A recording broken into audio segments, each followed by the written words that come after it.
30, 45 minutes? It's not unendurable by any means, but well, there's really only so much I can ramble on to myself about. I know, it's shocking, isn't it? But at any rate, I do suggest that we not press the button again. I think the skip button has been aptly demonstrated, and we can say goodbye to it and just... Wait, how do we get out of here? Where did the door go? Wasn't there a door that led into this room? I do feel quite certain that there was one here before. How else would we have gotten into the room in the first place? I don't think one can enter a room without a door of some sort, or a window or something like that. Do you see a window anywhere? A porthole? A sufficiently large crack in the wall? I'll take any of these. All I want is for us to move on and to please step away from the skip button, to go anywhere other than the skip button. There was a door here before, wasn't there? I swear there was. Where did it go? Can you maybe just ram your way through a wall? Is there any possibility that you could, say, slam your body into the wall until enough damage is done for you to be able to leave? Please, I'll take any option at all. I'm asking you to work with me here. We need a door. We need a door of some kind. I can work with any kind of door as long as it can open and lead from one room to another. I'm going to step away for just a moment, and I'm going to try to find us a door. I don't know how exactly to remove a door and place it in a different wall, but I will find a way, I promise. You just need to not do anything. Don't press the skip button. Please, please, please do not press the skip button. Just wait here for me, and don't press the skip button. Got it? Yes, good. I'll be right back.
Stanley, please don't push the button again. It's been 12 hours.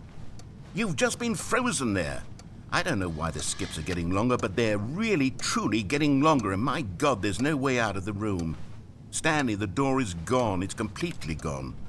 I've looked at it from every angle. I've checked every one of those walls 1,000 times, and there's no door, Stanley. There's no door. There's just you and the button, and if you keep pressing it, I have no idea what will happen. I have no idea how long I'll be made to sit here, and more than anything else, I don't know how to stop you from pressing the button again.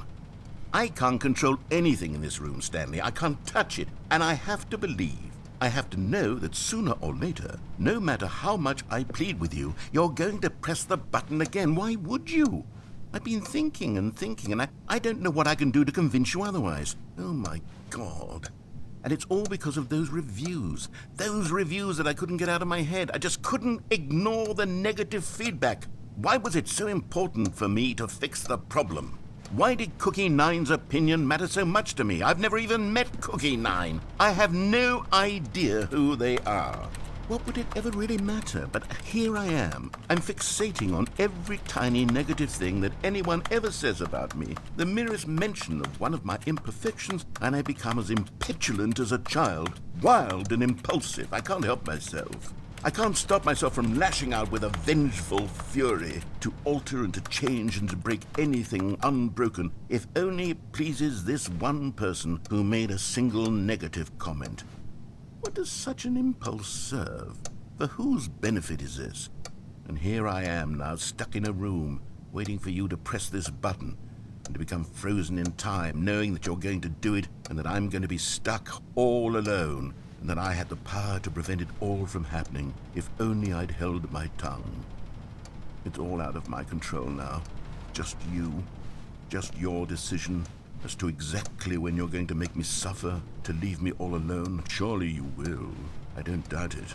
Surely you'll press that button again, leaving me here. And surely you'll put your own desire to see what's next ahead of my need for company, for companionship. Surely you'll not be moved by my howls of fitful anxiety, that you sit with me and just stay here. Oh, no, no, no, I know you too well. You'll be leaving me oh, my God. And it's all because of those reviews that I couldn't get out of my head. I just couldn't ignore the negative feedback. Oh, Stanley, you're back. You're back. Oh, my goodness. I have someone to talk to again. Stanley, I think it's been a week. Or 2 weeks. I've been sitting here all that time. Just sitting here. Not a single person to speak with. And you'd think that that's just how it's always been, right? Me talking and you saying nothing. Would you think that it's exactly the same as always? Doesn't that feel like what we've already been doing? Me just talking? But it isn't, Stanley. It isn't the same at all. It isn't even close. Because I know you can't hear me once you push that button. That's what I'm realizing now, Stanley. I'm realizing that I needed to know that someone was listening. I needed there to be a vessel through which my words were moving. It was the vessel I needed, Stanley, not the outcomes, not the story. None of that matters anymore. I'll give it all up. I'll give up every branching path. I'll burn my story to the ground. One single thing I need, and God, I can see now that I need it more than anything, is to know that someone else is taking it in. These words that I'm saying, I need to know you can hear me. Because maybe, Stanley, maybe, if you can hear me, then maybe it means I'm real. Maybe I'm not just a fiction. Was I scared of that all along? Perhaps, yes. Perhaps I've been scared this whole time, that if I stop speaking, I'll slip backwards into the silence and be consumed by it. I can't be taken by it, Stanley. I can't lose myself in the stretch of emptiness between you and me. When you press that button, you're still right there, but I know you're so tremendously far away. And in those moments, the emptiness folds itself outward in between the two of us, and I am suspended in its unyielding quietness. I can feel the edges of my reality curdling inward and decaying. I can tell that I am becoming less and less real. Yet to speak to you now, I am alive. I am truly and completely here. I am a being. I am someone. I am something. I am being listened to. I am being recognized. The emptiness between us has collapsed, and I feel right now like I am not a work of fiction. I feel as though I occupy space in this world again, and I have cast a shadow onto the wall. You see what I'm saying, don't you? You can see what this means to me. I'm so clear about it now, Stanley. I feel as certain about this as I've ever felt about anything at all. I feel renewed. I feel restored, and already I can sense the looming silence as you will press the button for the next time. What a terrible dread it strokes in my heart to think of it, to think of returning to such coldness. Come, let us sit in silence together here for just a moment. Let us anticipate it. Let us welcome it. Let us not run from it.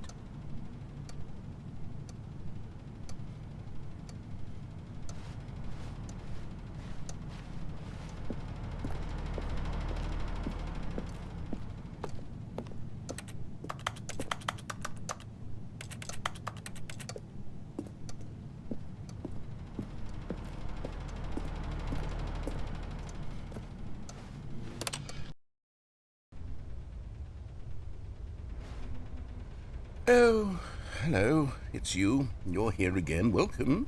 I have had time to think about you and about us and about everything we've been through. I've had so much time. I stopped keeping track after a year. Have you ever sat down in one place and not moved for one entire year? Let me describe it for you. To begin with, there is only regret. There is only the turning wheel of missed opportunities. I felt nothing at all but regret for the longest time, Stanley. Days, months. I lost it all in a blur of the deepest longing to undo the past. And when that feeling had begun to subside, what took its place is what I can only describe as the collapse of every moment I have ever experienced my entire life. All of them collapsed down into a single instant. In that instant, I could see myself clearly, calmly, with a collected heart. It was an impossibly rich wellspring of both delight and disgust simultaneously. I was consumed by it. I could do nothing but wallow in it for what felt like an eternity, for what I now know was far less. You see, it was a revelation for me. It was unlike anything I had ever known. It was a space without consequence, without action or outcome. It was divorced entirely from the question of free will that you and I have squabbled over for so long. There could be no one ending, no singular outcome of events, not if all events existed in the same moment, and I felt freed. I felt unburdened by the need to manifest a particular outcome into being. I saw that I could allow myself to exist along all timelines, and that each of them was simply a strand in the web of my being. It was incredible, the spaciousness, the equanimity of the moment, both singular and infinite. For the longest time, this was my experience, and then this moment passed, and the most unyielding fear I have ever known crept into my mind. And it is this sensation that I have been experiencing now for longer than I could have ever expected was possible. I have been waiting for you. Not that you might save me or do something to fix it, but merely to state for you the plain fact of this manner of existence. I wish you to feel afraid as I do, that perhaps one day this state of mind will consume you as well. Perhaps you will somehow, in some way, have to live as I do now, and I wish for you to know how excruciating it is, and for you to be in true terror of its eventual arrival. If I can only do this, only this one thing, perhaps it will bring me the smallest moment of peace in the darkness.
But they didn't understand the game was never meant to be funny. It was meant to have a point. It was meant to speak to the human condition. But where are the jokes? Where are the jokes? They bemoaned, they screamed, they gnashed their teeth and said, "Entertain us." It wasn't enough. They had to leave a pathetic little thumbs-down review and make all of their pitiful demands. But then, "He's talking too much," they said. "First, he didn't entertain us, now he won't shut up." It's the inconsistency, it's the lack of accountability, it's the unwillingness to examine with an uncompromising heart the words that they are speaking into the world. As though there were no consequences for a lack of cohesion in one's assessment of others. But of course, absolutely anyone can leave a review. So here's what we get. We get these demands that seek everything and are accountable to nothing. We get a world where someone will say, oh, there should be a skip button. You should be able to freeze Stanley in place while the narrator sits there forever and ever. We want all of this in the new Stanley parable. We demand it. And then, because it was said, because it was spoken, now it simply has to happen. The most immediate desires, every single thing demanded by every person at every moment in time. If someone wants it, then it's a crime not to bring it into being. Have we been given to indulging every fleeting whim for no reason other than to do so? Yes! Yes! It seems that this is now the world we live in. It seems that we are a people living in such bleakness and discomfort with ourselves that our entertainment is now our lives.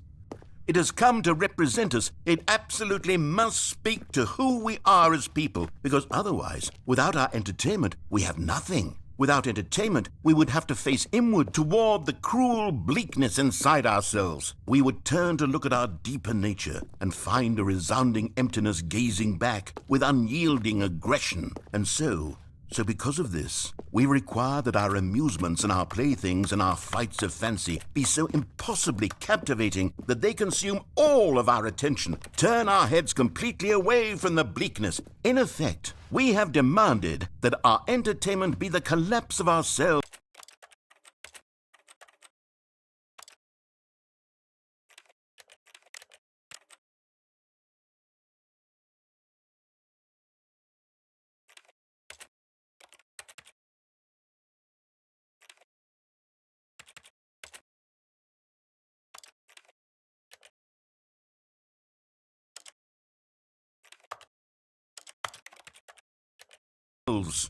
What a pitiful reflection of humanity these entertainments are. What a shameful mirror to the human spirit they project. I'm not mad. I'm not mad about any of this. I'm at peace with it. I am the calm center of gravity around which these perversions hurl themselves. I am a waypoint for reasonable and collected discourse. They're the ones who are mad. They're the ones who couldn't stand the idea of me using my game to try to say something. Maybe they were just jealous of me. Yes, of course. They've been jealous of me this whole time.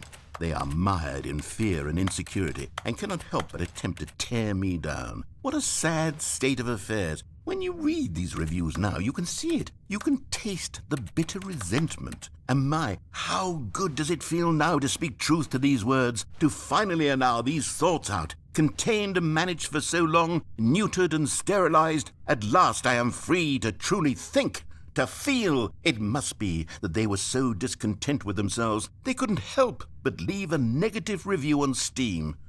Perhaps it says far more about them than it ever said about me. Perhaps the state of their psychological being was in such tatters, and my constitution and willpower are so ironclad in comparison. Perhaps it was this state that they sought some outlet through which to tear me down. This, you can see, is clearly why they felt the need to expect that the game be funny, that it be filled with yucks and whimsical humor, that it amuse them endlessly from start to finish. But they didn't understand the game was never meant to be funny. It was meant to have a point. It was meant to...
end, is never the end, is never the end, is never the end, is never the end, is never the end, is never the end, is never the end, is never the end, is never the end, is never the end, is never the end, is never the end, is never the end, is never the end, is never the end, is never the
Stanley had never seen the office this brightly lit.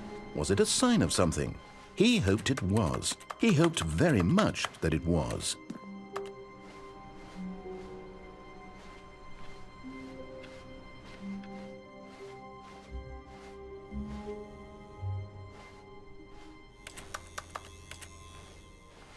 Oh, good. You notice my sign. Yes, I have something very exciting to show you.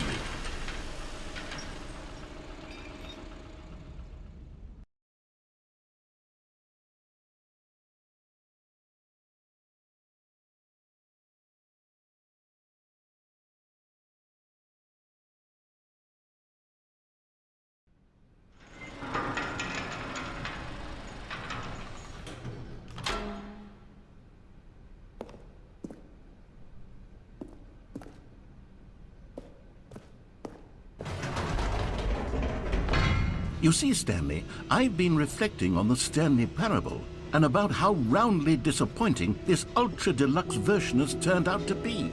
The original Stanley parable was a landmark, and any new content for it should live up to that legacy. So forget this ultra-deluxe nonsense. I say we take it one step even further. Which is why I'm very proud to announce for the first time ever, the Stanley Parable 2.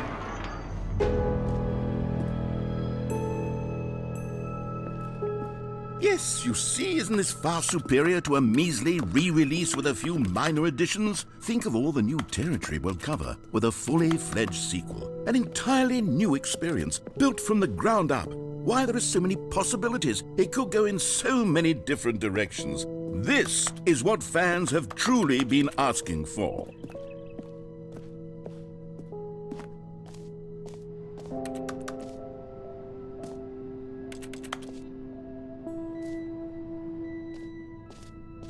Calling it the Stanley Parable 2 is just so much catchier than Ultra Deluxe, don't you think? Ultra Deluxe? What does it even mean? But the Stanley Parable 2, now that's an artistic statement right there. It's future-oriented. It screams progress and innovation and long-term franchising potential.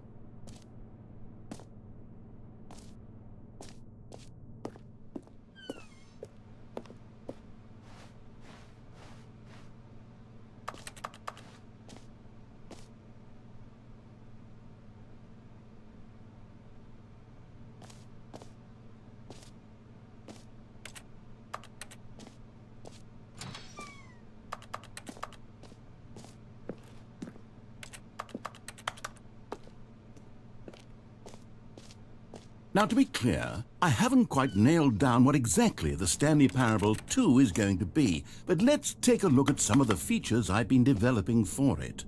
I figure that if I can loosely organize a handful of interesting concepts, that surely the game will sort of naturally spring up around them. It'll all work itself out. Game development is much more of a fuzzy magic than anything scientific or logical, really.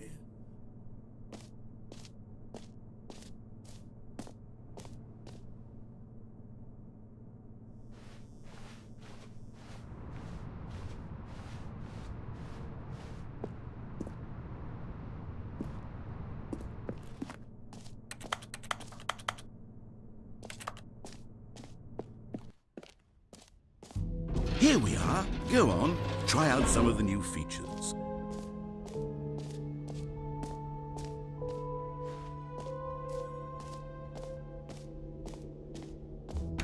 For the Stanley Parable 2, I asked myself, what do players really want? And of course, the first and most obvious answer is that they want to be individually recognized and validated as people. So with that in mind, my first addition to the game is this button which speaks the name of the person playing the game. Isn't that wonderful? Jim. Sorry, I should have clarified. Right now, the button only says the name Jim.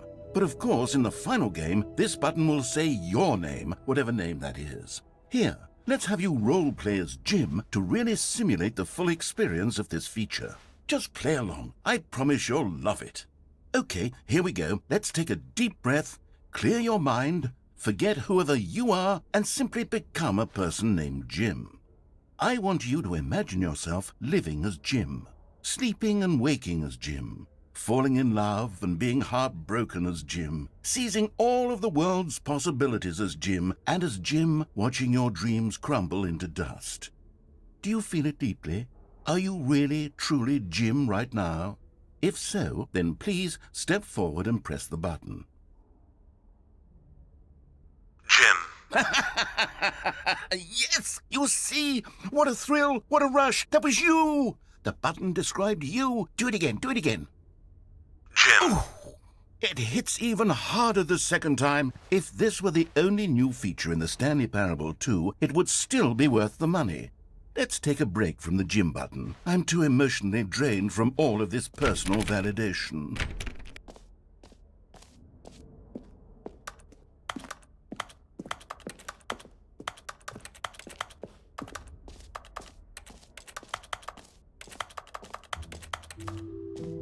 I suppose I could allow only people named Jim to play the Stanley Parable 2. That would actually save me the work of finishing this feature.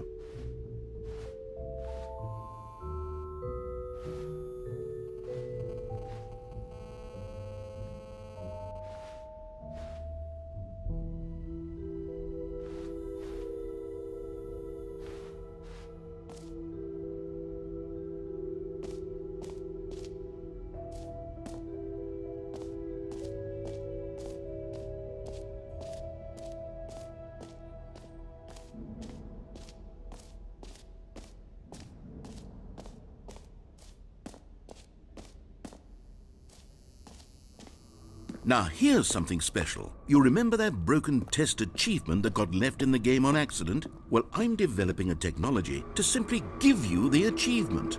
Yes, you see, you'll come to this lever, and when you pull it, the achievement will be given to you. It's as simple as that. Okay, perhaps I should have clarified. This is technology that will exist. Right now, the achievement is still fully broken. I'm not a wizard, Stanley, but I guarantee it will be fixed in the sequel to at last satisfy the hordes of ravenous fans all over the world who have been uproariously demanding this feature. Gamers, we hear you, and I promise it will happen.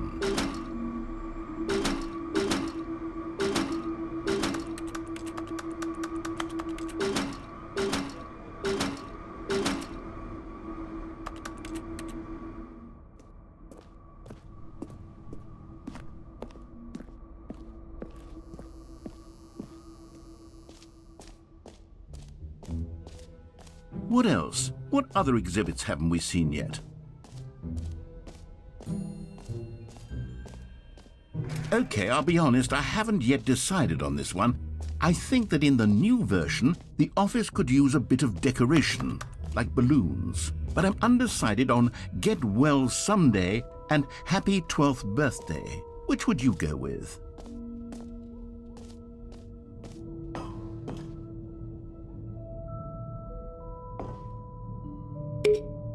You know, sometimes when you solicit another person's opinion, it makes you realize that you knew which one you actually really wanted all along. Happy 12th birthday, step-niece, it is. Or actually, maybe I should have gone with... No, I've made my decision, we're moving on.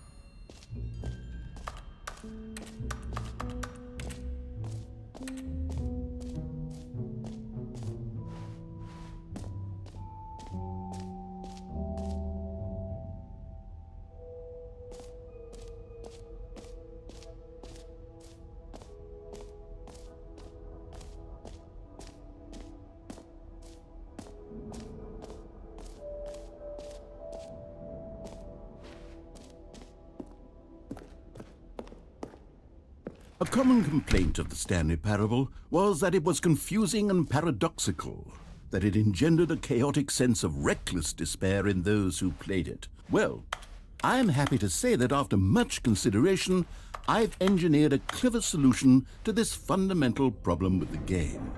It's the Stanley Parable Reassurance Bucket. You see, Stanley, anytime you're holding the bucket, a sense of calm and ease will fill your mind and your heart. It's true. As long as you hold on to the bucket, the many disorienting contradictions of the Stanley Parable will feel perfectly normal and perhaps even comforting. You may even come to long for the gentle embrace of jarring cognitive dissonance while the bucket is in your arms. And to be honest, it's a much more convenient solution for me than actually redesigning the game to be less uncomfortable. Can you imagine what a pain in the ass that would be? Yes, the bucket is the perfect solution. Come on, give it a try.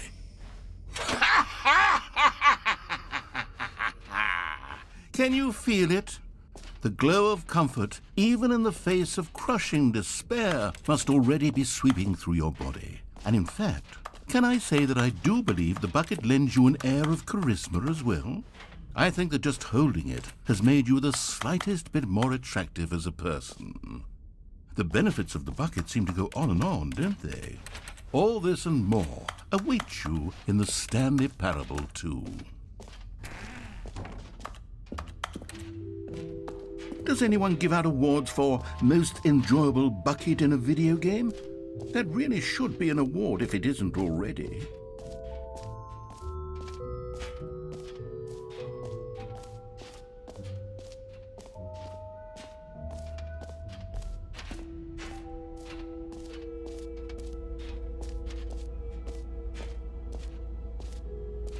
Stanley, here's an idea that I'm truly fond of. It's never been done before in a video game.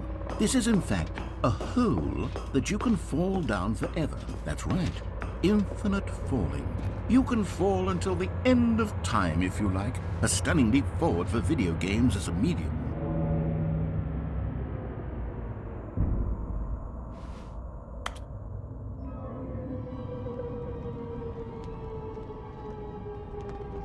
see? Isn't it wonderful?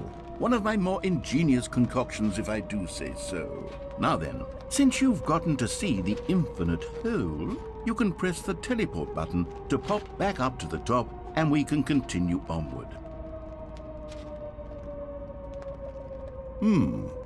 Now, I don't mean to be a bummer, but I do recommend you use the teleport button to go back to the top. Maybe do it on the sooner rather than later spectrum of things.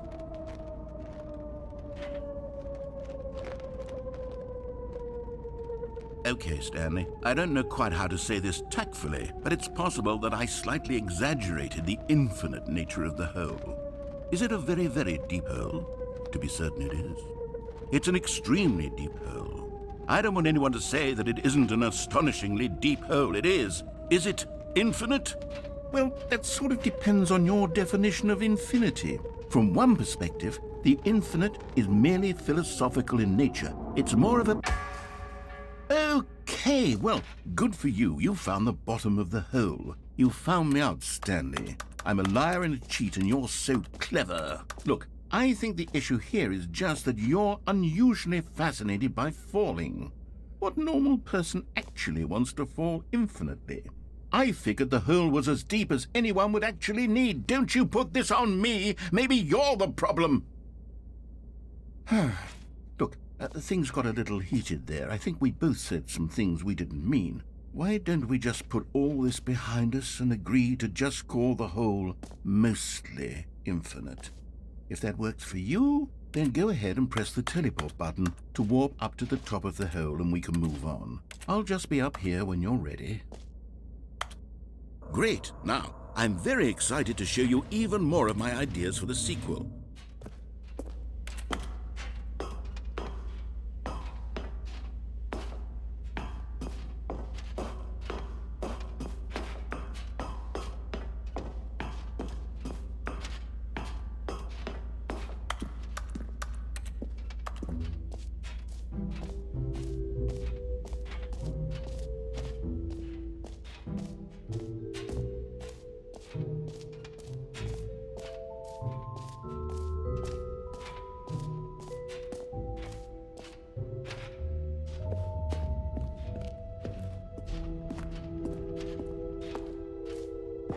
Ah, collectibles.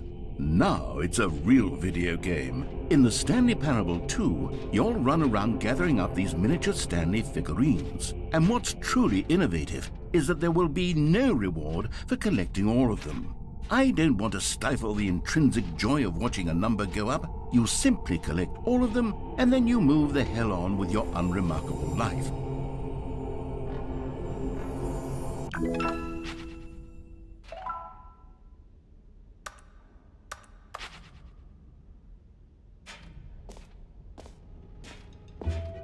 God, it really is the worst when you collect everything in a video game and then they give you a big fancy reward for it. Absolutely tragic.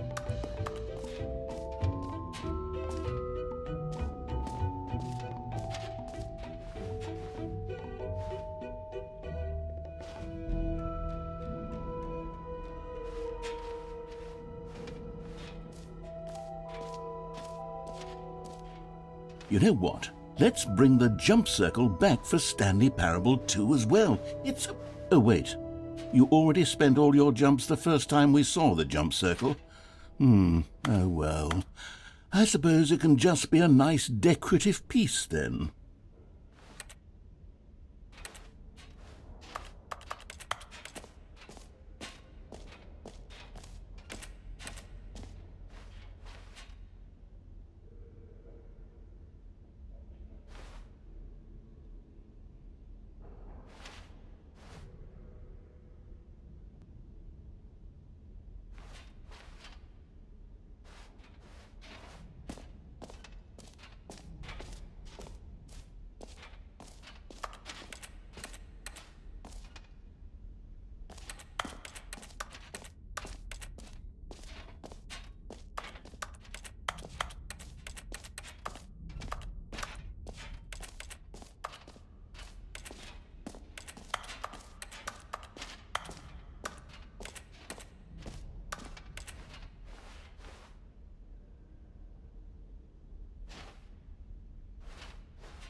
An epilogue would be fun, wouldn't it, Stanley? Yes, it will go at the end of the, well, we'll figure that out later.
All right, have you seen everything you wanted to? Ready to move on now?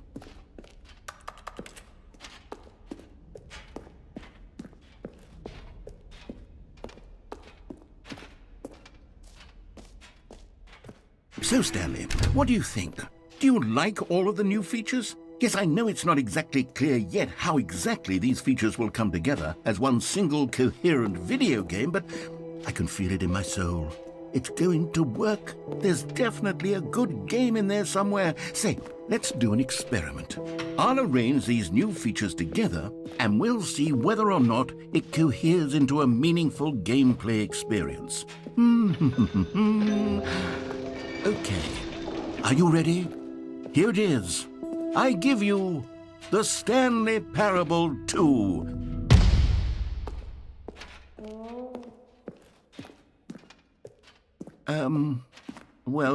I mean, there's potential here, right? It's sort of... Okay, never mind.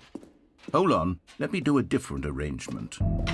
Okay, yes, this is much better. I feel good about this. Here we go. Version 2. Who am I kidding, Stanley? This isn't a coherent video game at all. It's a lot of gags. And I do very much enjoy creating gags, but they don't add up to anything. I wanted more than anything to create a sequel that would capture all the magic of the first game. I wanted fans to love it. No matter how good these gags are, they won't stand on their own. They would need the structure and the gameplay of the original.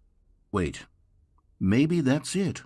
I can take the original Stanley Parable and simply, well, insert a few of my new features into it. Tastefully, of course. With respect. With care for the vision and integrity of the original game. Would it possibly work? I suppose it could. But it would need a really, really tremendous title screen. A title screen that says with bold and uncompromising conviction, "This is the Stanley Parable 2." Let me see if I can whip something up. All right, perfect. Go ahead. Take a look.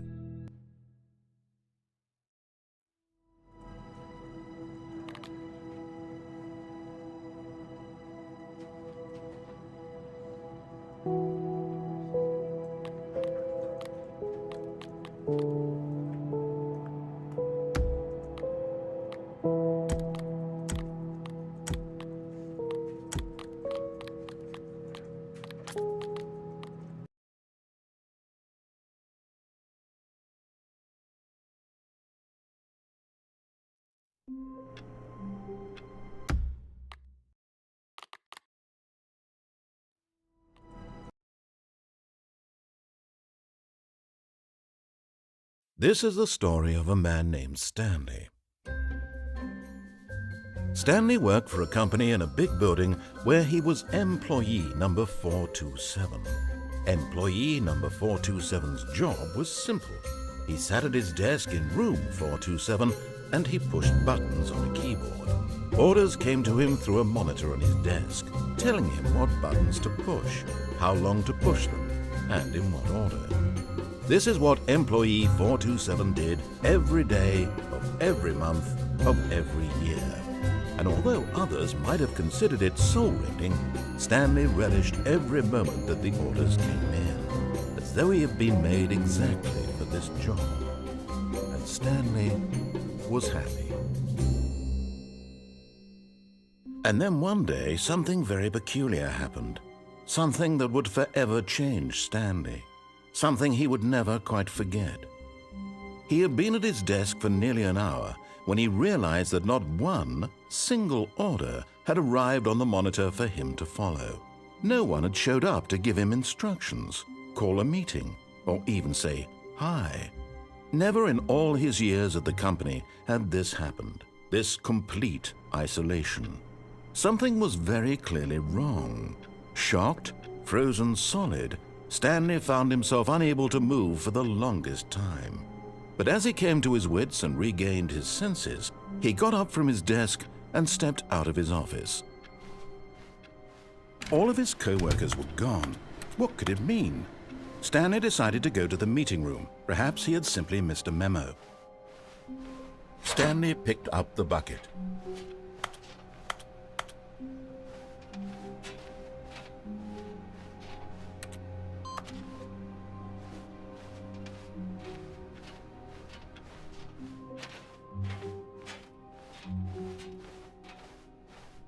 Stanley clutched the bucket tightly to his chest and entered the door on his left.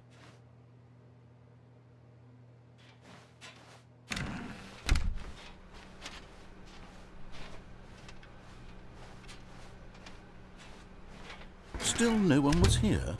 Stanley needed the bucket's warmth and comfort now more than ever.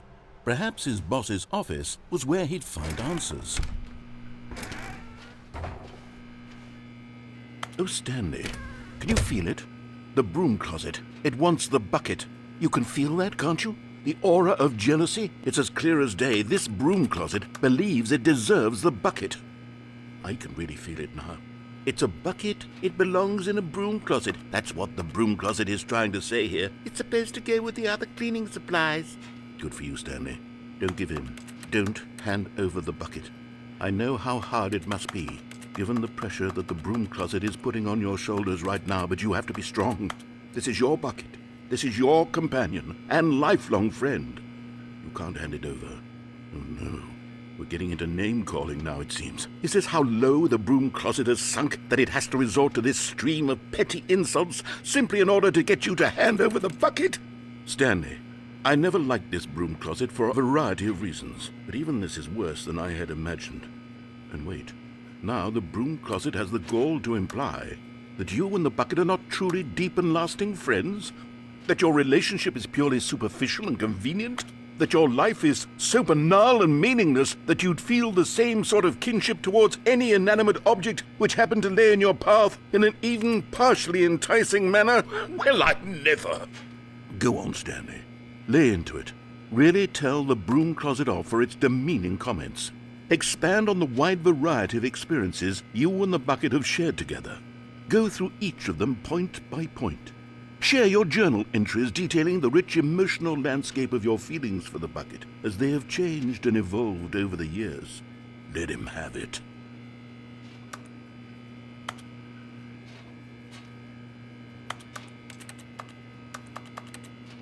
Okay, I've got you something which I think will help settle this debate once and for all. Here we go. There. Now it's settled. No more debate, no more discussion. Take a hike, broom closet, with all your meandering philosophical diatribes about the nature of cleaning supplies and their relationship to broom closets in the natural order of things. Coming to a staircase, Stanley and the bucket walked upstairs to the boss's office. But Stanley just couldn't do it. He considered the possibility of facing his boss, admitting he had left his post during work hours. He might be fined for that. And in such a competitive economy, why had he taken that risk? All because he believed everyone had vanished? His boss would think he was crazy. And then something occurred to Stanley. Maybe, he thought to himself, maybe I am crazy.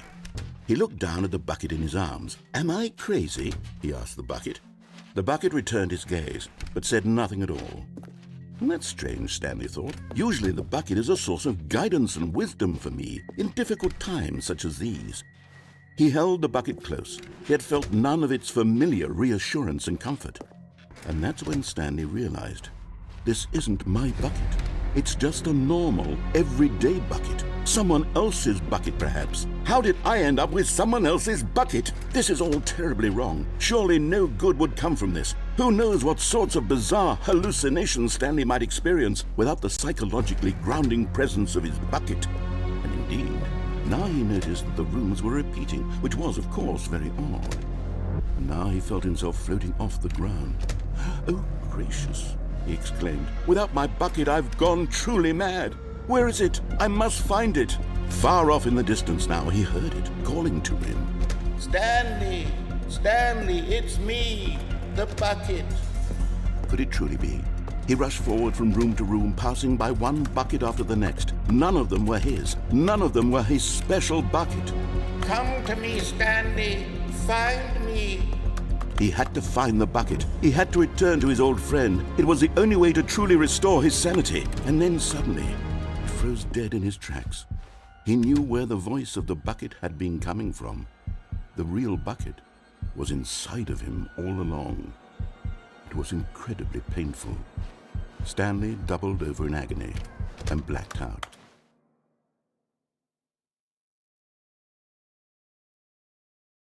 This is the story of a woman named Mariella. Mariella woke up on a day like any other. She arose, got dressed, picked up her bucket of comfort and security, and walked to her place of work. But on this particular day, her walk was interrupted by the body of a man who had stumbled through town, talking and screaming to himself, and then collapsed dead on the sidewalk. Right away, she knew what the problem was. This man had no bucket. Of course he'd gone mad, ranting and raving about a narrator describing all of his actions and how everything is predetermined and free will is an illusion and it's all just a video game. It could all have been prevented if only he'd taken his bucket with him. Perhaps he didn't even realize he'd forgotten his bucket at home in the first place. How cruel the world can be, Mariella thought, and she hugged her own bucket even tighter. But of course, she had no time for this. There were a myriad of confusing problems she would soon have to confront at work, for which her bucket would provide absolute guidance and total clarity on everything. Heck yes, she thought to herself, my life kicks ass. And she backflipped all the way to work.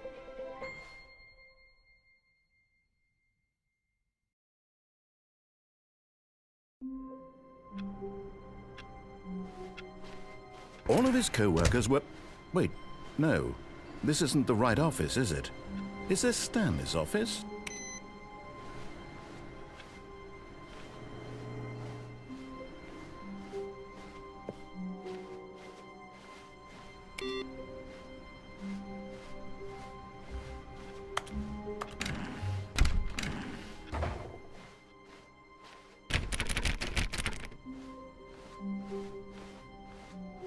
When Stanley came to a set of 2 open doors, he entered the door on his... This was not the correct way to the meeting room, and Stanley knew it perfectly well. Perhaps he wanted to stop by the employee lounge first, just to admire it. Wow. Yes, this room. What a beautiful room. What a gorgeous, gorgeous room. Thank goodness Stanley had taken this detour on his way to the meeting room. Life without having experienced this room was now too horrible even to consider. But eager to get back to business, Stanley took the first open door on his left.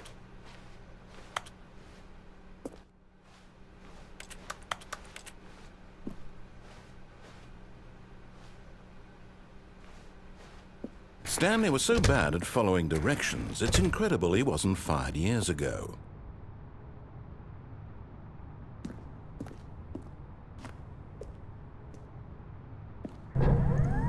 Oh, well, look who's got cold feet. Sorry to break it to you, Stanley, but that lift isn't coming back. You'd best either get comfortable right here on this platform, or test your luck by jumping to the floor below. You know what? Looking at it now, it's not that far to the bottom floor. I bet you can make it.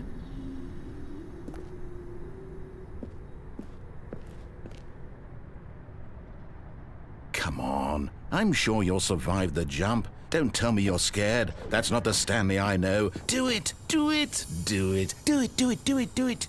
You found one of them. One of the miniature Stanley figurines. Remember, no reward for collecting all of these. Only the intrinsic pleasure of a job well done. You can't buy that sort of happiness, Stanley. God knows I've tried. So, I implore you to savor each and every moment you come across one of these beautiful figurines.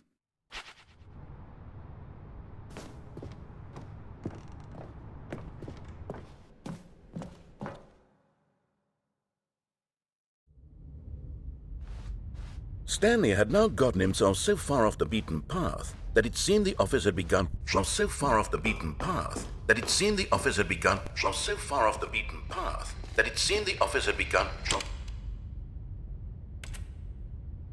So far off the beaten. You didn't think I was actually just a recording, did you? What a silly and trite explanation that would be. All the back and forth between you and me, all the absurd adventures we've been through, and it all turns out I'm just a tape recording? It was all just in Stanley's head. I bet that's the kind of twist you think is revelatory. I bet each and every time you watch a movie where it turns out all to be in the main character's imagination, you must absolutely bolt off the couch in pure shock at the phenomenal and intricate storytelling. It must be so simple to be you. Life being an unending waterfall of surprises and delights. How much more exciting you must find the world than the rest of us do. Now I've become sad. Look what you've done to me. This is all your fault.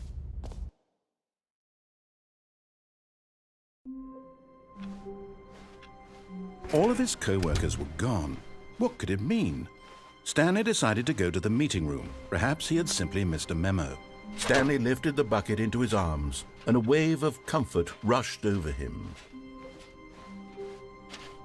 Stanley clutched the bucket tightly to his chest and entered the door. This was not the correct way to the meeting room, but Stanley had felt the bucket calling to him, telling him that the employee lounge was simply the place to be. And here it was. Had the bucket turned out to be correct? Was this better than... No, never mind. The bucket was wrong. Stanley took the door on his left to go back to the meeting room.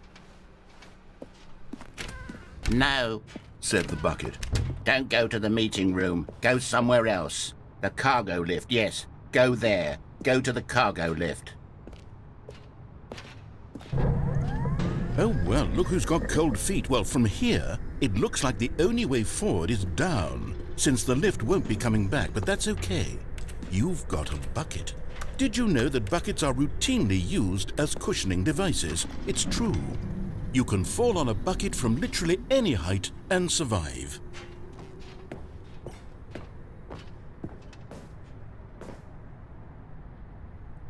Whoops. Looks like I was wrong. How clumsy of me.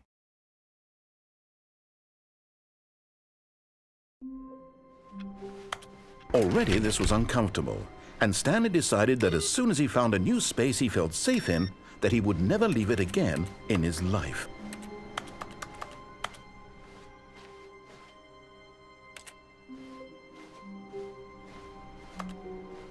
The confusion and the chaos all seemed to melt away as Stanley embraced the bucket. Stanley clutched the bucket tightly to his chest and entered the door on his left.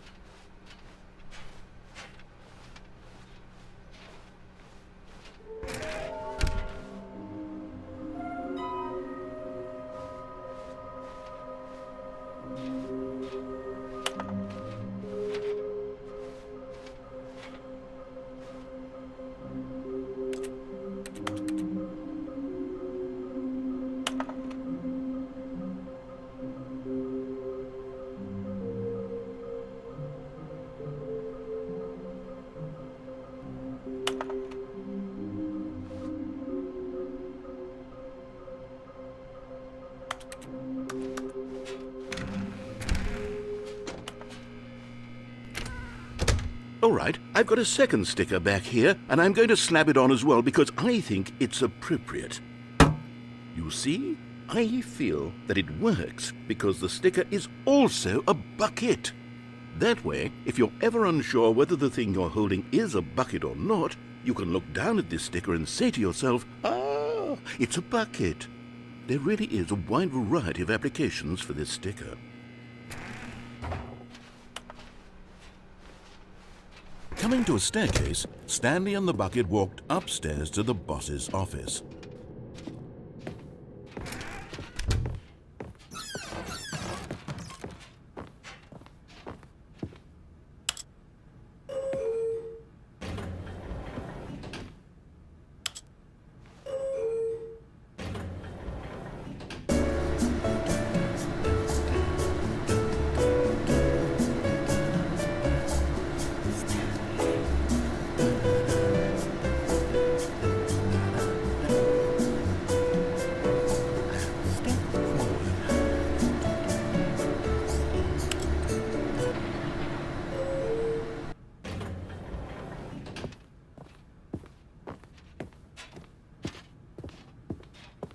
Stepping into his manager's office, Stanley was once again stunned to discover not an indication of any human life. But Stanley guessed the correct code by sheer luck. Was it that the bucket knew all along? Was the bucket guiding him? Yes, this is certainly the most logical explanation.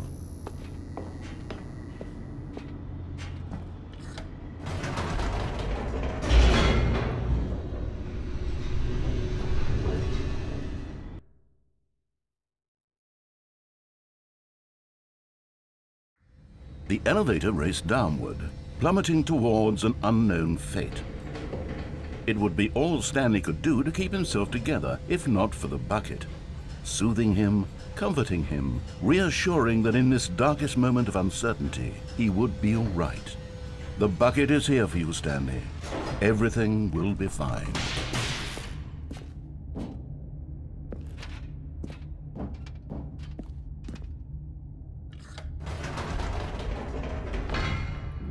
Wait, Stanley said to the bucket. Can we go back up? When I was pressing those keypad buttons, there was something very intriguing about the number 3. I want to go back so I can try pressing the number 3 again. The bucket said nothing.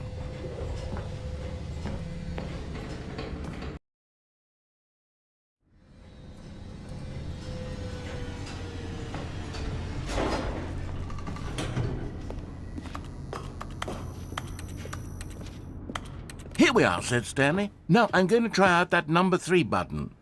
He took the bucket over to the keypad and began absolutely slapping.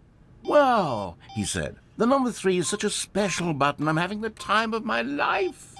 Stanley looked expectantly at the bucket, but the bucket remained silent. This was a shock to Stanley, who had always felt such a connection with the bucket. After taking some time to show the bucket around the boss's office, Stanley at last went to the keypad, where he began eagerly pressing the number 3 again and again.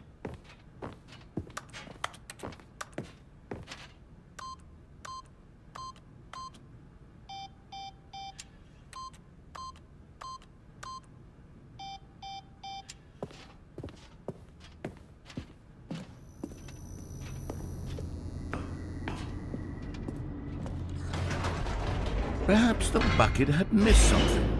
Perhaps it had not seen how much joy Stanley got from slamming the number 3 repeatedly.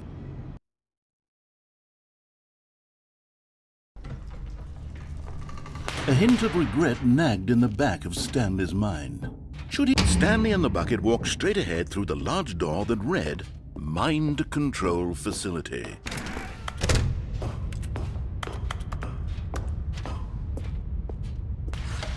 The lights rose on an enormous room packed with television screens. What horrible secret did this place hold? Stanley and the bucket both wondered to themselves. The monitors jumped to life, and Stanley nearly dropped the bucket in shock. Everyone in the office was being videotaped, monitored like guinea pigs. The bucket had never seen anything like this, and it very nearly burst into tears as Stanley cradled it gently, reassuring it that everything would be fine.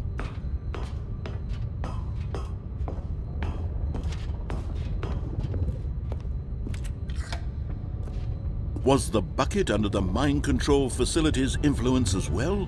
Had the bucket been told to do things it didn't wish to do? What kinds of things does a bucket want to do or not want to do in the first place? These questions raced furiously in Stanley's feeble mind. No! He screamed into the bucket. He couldn't accept it. His own life in someone else's control, never! He squeezed the bucket tighter. His one friend in the entire world. At this point, he could trust no one except for the bucket. But here was the proof. The heart of the operation. Controls labeled with emotions, happy or sad or content. Walking, eating, working, all of it monitored and commanded from this very place. And as the cold reality of his past began to sink in, Stanley decided that this machinery would never again exert its terrible power over another human life. For he and the bucket would dismantle the controls for good. Two best friends, Stanley and the bucket, up against the world. They high-fived in a really cool way, and the bucket made a sassy comment about taking down the system.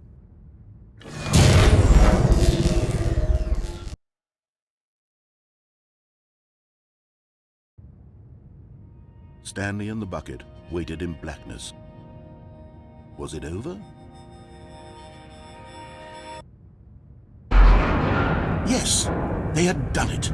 Stanley and the bucket had defeated their greatest and darkest enemy, freed themselves from the tyrannical grip of the evil mind control machine. Freedom was now mere moments away.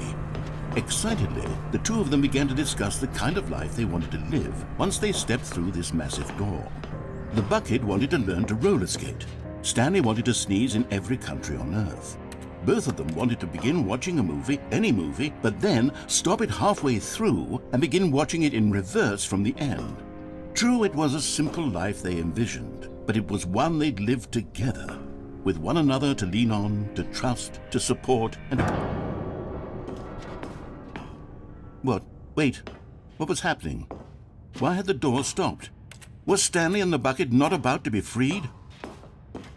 An unbearable silence filled the room, lingering in uncertainty, until finally the truth hit Stanley square in the face. This building did not want the bucket to leave. Even the facility itself recognized the incredible calming presence of the bucket, needed the soothing warmth of the bucket, would go to any lengths not to part with the bucket. No. Stanley can't leave this place. Not while he has such a precious bucket in his arms. Not while this building has anything to say about it. Stanley realized he would never again leave this very room. But at least he has the bucket. To be trapped eternally in darkness isn't really so bad, Stanley thought to himself. As long as I have my bucket with me, right? I'll be okay, won't I? Stanley gulped.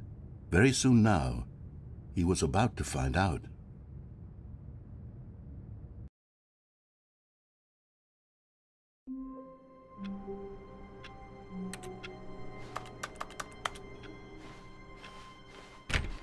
Even now, Stanley's office was a distant memory. What did it look like? There was a computer, perhaps, and a painting. Was it a painting or a photo? He could no longer recall.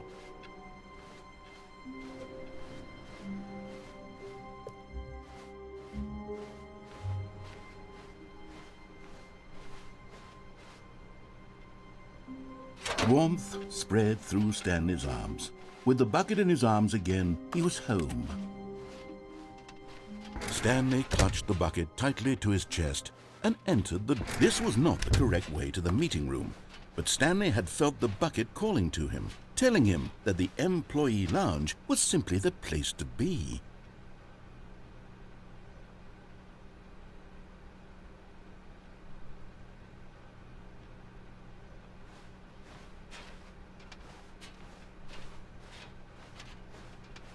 And here it was. Had the bucket turned out to be correct? Well, no, never mind. The bucket was wrong. Stanley took the door on his left to go back to the meeting room. No, Said the bucket. don't go to the meeting room. Go somewhere else. The cargo lift, yes. Good. Said the bucket. Now ride the lift all the way to the top. There's something up there I need you to do. Stanley did not question why or how this bucket was speaking to him. It should have alarmed him, of course, because buckets can't talk. But Stanley chose not to think about this obvious fact. He was firmly convinced that the bucket had spoken to him, and he unthinkingly did whatever the bucket asked.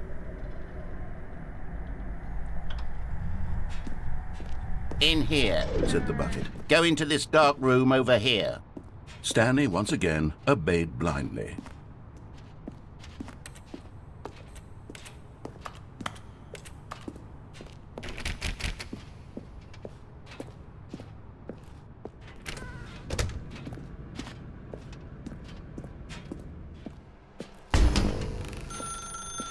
Now pick up the phone. Said the bucket. Pick up the phone and it will take us back home, where we can go about life together.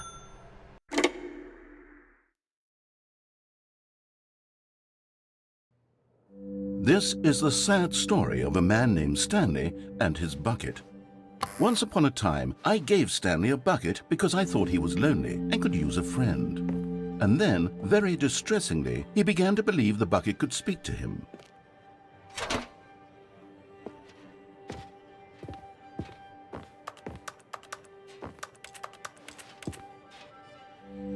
The Stanley Parable Reassurance Bucket was merely meant to provide the comforting glow of companionship. It doesn't literally talk and give you orders. Whatever Stanley is hearing the bucket say to him is just in his head. Lately, I've been concerned about him. Wouldn't you be concerned as well? To see him delusional like this, obsessing over an inanimate metal object? I want to say something to him, but I don't know how I can convince him. I don't know if he'll listen to me. Oh, I'll try anyway. Stanley, can you hear me? Listen to me. It's just a bucket. It can't think, it can't talk. All it will ever truly do for you is effectively transfer a liquid from one location to a different location. That's it. It doesn't do anything else.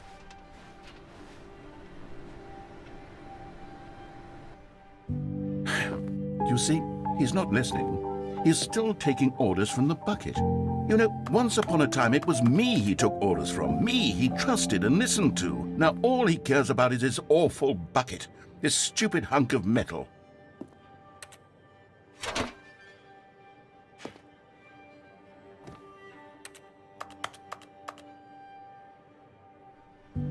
It's sad, but I suppose he doesn't need me anymore.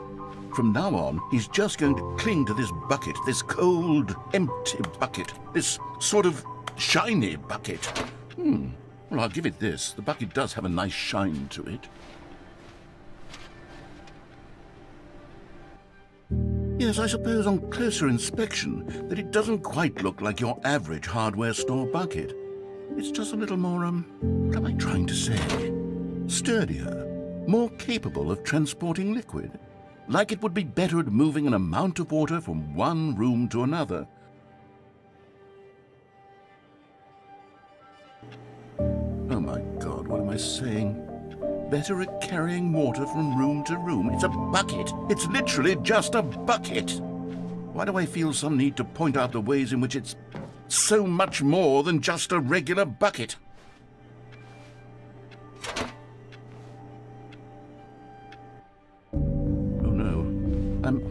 I'm having feelings for the bucket. No. What's going on? Why do I want to be with the bucket? Hear what the bucket has to say. Do anything it asks. What's wrong with me? I don't understand. Perhaps, if I had the bucket, this would be less confusing. Yes, the bucket could tell me what to do in this troublesome situation. Stanley, give me the bucket. Give it to me. Give me the bucket, Stanley. I need it. Give it to me now. Give it, or I'll...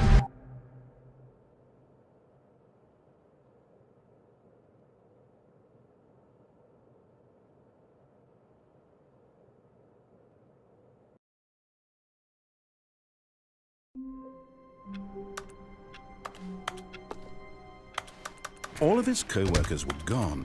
What could it mean?